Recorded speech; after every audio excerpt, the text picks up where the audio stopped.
Hello, hello. Good morning mga ka-Wi-Fi. Nandito naman tayo sa ating vlog.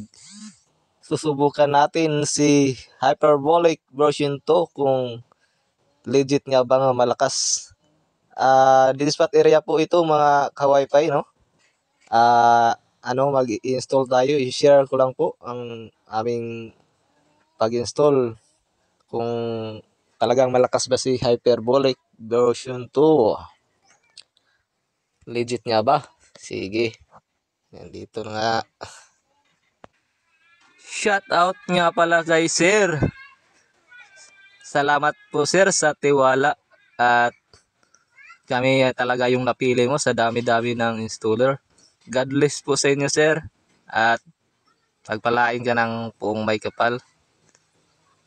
Isang malaking bagay talaga sa amin na kami ang makapag-install ito para masubukan talaga namin kung legit nga ba ito si Hyperbolic.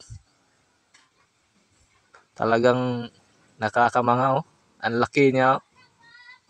Saka ang bigat-bigat. At syempre, huwag nating kalimutang i-shoutout itong mga kasama natin. Ang sisipag at ang babait. At saka, ginamitan namin ito ng isang tubo, one length. Uno ang size niya. O, ayan.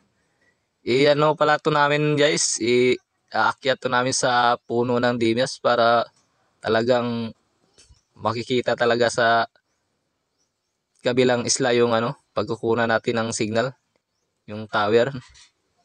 Globe pala yung natin. Gagamitin nating network SIM. Paalala lang sa lahat ng mga installer dyan, mga ka-Wi-Fi, lagi po tayong mag-iingat lalo na sa akyat natin sa puno. 20 meters nga pala yung natin mga ka-Wi-Fi, cable wire natin sa antenna papuntang bahay sa client natin. Mas mabuti na yung mataas para hindi magkulang kung medyo mataas-taas ang puno na paglalagyan ng antenna. Hoy, hinahinay lang ha. Kay bahalag kuan, madugay basta kay sureball.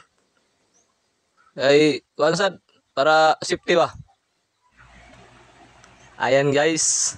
ZLT lang muna ang natin gagamitin for temporary. Hindi pa kasi dumating yung order natin na Black Mamba. Pero okay pa rin yung from 2 Mbps ang nakuha natin kanina sa yung ordinary antenna lang.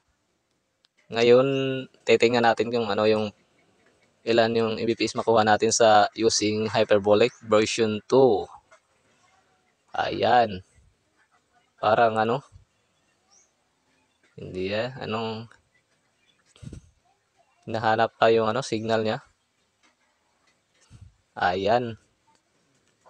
Masusubukan na tong ayan, 1 Mbps. Parang hindi nag-work ah. Hindi nga pala to open line mga ka-Wi-Fi yung natin modem. Naka-globe lock lang po ito. Hindi tayo makapag-banlocking. Ayan, medyo na. Ayan.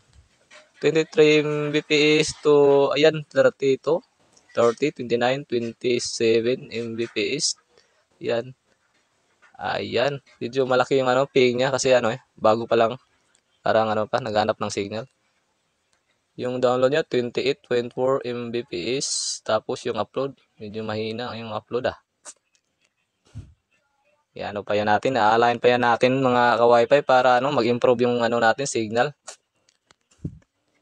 Sige, salamat po sa panonood at mag-comment kayo kung yung niyo ma-suggest sa natin pag-install para may idea naman tayo. Share lang po. God bless po sa inyong lahat. Good day.